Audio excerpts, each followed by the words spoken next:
മോനെ, ഗുജറാത്തിലെ അമ്മയ്ക്ക് ഒരാഴ്ചത്തെ ട്രെയിനിങ് ഉണ്ട്. അമ്മയ്ക്ക് ഒറ്റയ്ക്ക് പോകാൻ പാടാ.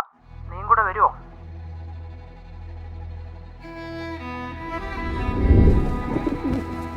ചുട്ടുപൊള്ളുന്ന മരുഭൂമിക്കുമപ്പുറം മണ്ണിൽ പൊന്നു വിളയിച്ച കർഷകരുടെ നാട്.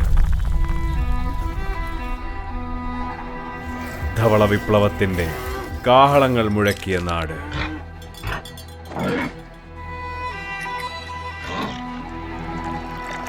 മൺമറഞ്ഞ രാജകീയ പ്രൗഢിയുടെ അവശിഷ്ടങ്ങൾ കാത്തുസൂക്ഷിക്കുന്ന നാട്. ഒപ്പം വിവിധ സംസ്കാരങ്ങളുടെ തനിമ ഉയർത്തിപ്പിടിക്കുന്ന നാട്. ഗുജറാത്ത്.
ഒൻപത് ദിവസമായിരുന്നു ഞങ്ങൾ ഗുജറാത്തിലുണ്ടായിരുന്നത്.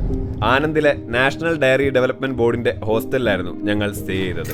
അമ്മ ട്രെയിനിങ്ങിന് കയറുമ്പോൾ ഞാൻ അവിടേക്ക് കാണാനിറങ്ങും. അഹമ്മദാബാദ്, വഡോദര, ഗാന്ധിനഗർ, പിന്നെ ആനന്ദിലെ കുറച്ച് കൃഷിയിടങ്ങൾ. Nikhil Yadav from UP. അഹമ്മദാബാദ് വെച്ചാണ് പരിചയപ്പെട്ടത്. ഞങ്ങൾ ഒന്നിച്ചായിരുന്നു പിന്നീട് അവിടം കാണാൻ പോയത്. ഹിന്ദി സംസാരിക്കാൻ അറിയാത്ത എനിക്ക് ഭയങ്കര ഒരു ഹെൽപ്പായിരുന്നു നിഖിൽ. ജമാ മസ്ജിദ്, ഭദ്ര ഫോർട്ട്, ജൂൽത്ത മിനാർ, ഹരിദാദ വാവ്, ഹുതി സിംഗ് ജെയിൻ ടെമ്പിൾ, സബർമതി ആശ്രം. ഇത്ര സ്ഥലങ്ങളായിരുന്നു ഞങ്ങൾ അഹമ്മദാബാദ് കണ്ടത്. അഹമ്മദാബാദ് പോകും വഴി ട്രെയിനിലിരുന്ന് കണ്ട കൃഷിയിടങ്ങൾ തപ്പിയായിരുന്നു ഞാൻ അടുത്ത ദിവസങ്ങളിൽ ഇറങ്ങിയത്. ഗൂഗിൾ മാപ്പിന്റെയും ഷെയർ ഓട്ടോയുടെയും സഹായത്തോടെ ഞാൻ ആനന്ദിലെ ബൊരിയാവിയിലെത്തി. അവിടെ എല്ലായിടവും കൃഷിയിടങ്ങളായിരുന്നു. കേരളത്തിൽ നിന്നാണ് വീഡിയോ എടുക്കാൻ വന്നതെന്നൊക്കെ പറഞ്ഞപ്പോൾ ഫാമേഴ്സ് വളരെ കാര്യമായി ഷൂട്ട് ചെയ്യാൻ സഹായിച്ചു.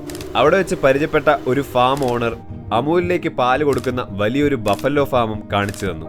പിന്നീട് അമ്മയുടെ കൂടെ അവിടെ അടുത്തുള്ള ഒരു മിൽക്ക് സൊസൈറ്റിയും അമൂൽ ഡയറിയും അമൂലിന്റെ ചോക്ലേറ്റ് പ്ലാന്റും അടുത്ത ദിവസങ്ങളിലായി വിസിറ്റ് ചെയ്തു. ഇടയ്ക്ക് വഡോദരയിലെ ലക്ഷ്മി വിലാസ് പാലസും കീർത്തി മന്ദിറും സുർസാഗർ ലേക്കും കാണാൻ പോയി.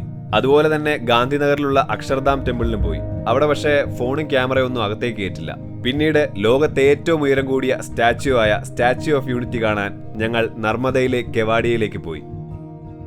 നർമ്മദ ആർത്തിയും ഷൂട്ട് ചെയ്യാം എന്ന് കരുതിയായിരുന്നു കെവാഡിയയിലേക്ക് പോയത്. പക്ഷേ വെള്ളം കൂടുതലായതുകൊണ്ട് ആർത്തി അവിടെ നടക്കുന്നില്ല എന്ന് പറഞ്ഞു. അമ്മയുടെ ട്രെയിനിങ് കഴിഞ്ഞ അടുത്ത ദിവസം ഞങ്ങൾ ദ്വാരകയിലേക്ക് പോയി. ദ്വാരകയിൽ അടുത്ത ദിവസം ഉച്ചക്കെത്തിയ ഞങ്ങളെ പിക്ക് ചെയ്യാൻ അച്ഛന്റെ ഫ്രണ്ട് ഗോജി അങ്കിളിന്റെ മകൻ കപിലും വൈഫ് അങ്കിതയും ഉണ്ടായിരുന്നു. ഒന്ന് ഫ്രഷ് ആയിട്ട് ഞങ്ങൾ കപിൽ ഭയ്യയുടെ കാറിൽ നാഗേശ്വർ ജ്യോതിർലിംഗും ശിവരാജ്പൂർ ബീച്ചും രുക്മിണി ദേവി മന്ദിറും ശ്രീ ദ്വാരകേഷ് മന്ദിറും വിസിറ്റ് ചെയ്തു. രാത്രി ഒരു ചെറിയ ഗർഭയും കണ്ടു. നെക്സ്റ്റ് ഡേ മോർണിംഗ് ഞങ്ങൾ ജാംനഗറിലേക്ക് തിരിച്ച് നാട്ടിലേക്കുള്ള ഫ്ലൈറ്റ് അവിടെ നിന്നായിരുന്നു. കപിൽ ഭയ്യയുടെ ഗ്രൗണ്ട് നട്ട് ഫാക്ടറിയും ഗ്രൗണ്ട് നട്ട് ഹാർവസ്റ്റ് ചെയ്യുന്നതും പോകും വഴി കാണിച്ചു തന്നു. ഭയ്യയുടെ ഒരു റിലേറ്റീവിന്റെ വീട്ടിൽ നിന്ന് ചായയും കുടിച്ചു. ഉച്ചയ്ക്ക് ഗോജിയാങ്കിളിന്റെ വീട്ടിലെത്തി.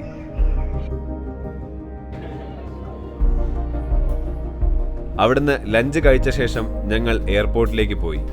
കച്ചിൽ പോകാൻ പ്ലാൻ ഉണ്ടായിരുന്നെങ്കിലും അത് നടന്നില്ല. May be next time. ഈ വീഡിയോ ചെയ്യാൻ സഹായിച്ച എല്ലാവർക്കും ഒരുപാട് നന്ദിയുണ്ട്. Thank you guys for your support and thanks for watching. Kutch കാണാനായി ഗുജറാത്തിലേക്കുള്ള അടുത്ത യാത്രയ്ക്കായി കാത്തിരിക്കുന്നു. ഒരുപാട് ഓർമ്മകളും ഫോൺ നിറയെ ഫുട്ടേജുമായിട്ട് ഞാനും അമ്മയും തിരിച്ച് ട്രിവാൻഡ്രത്തേക്ക് ഫ്ലൈറ്റ് കയറി.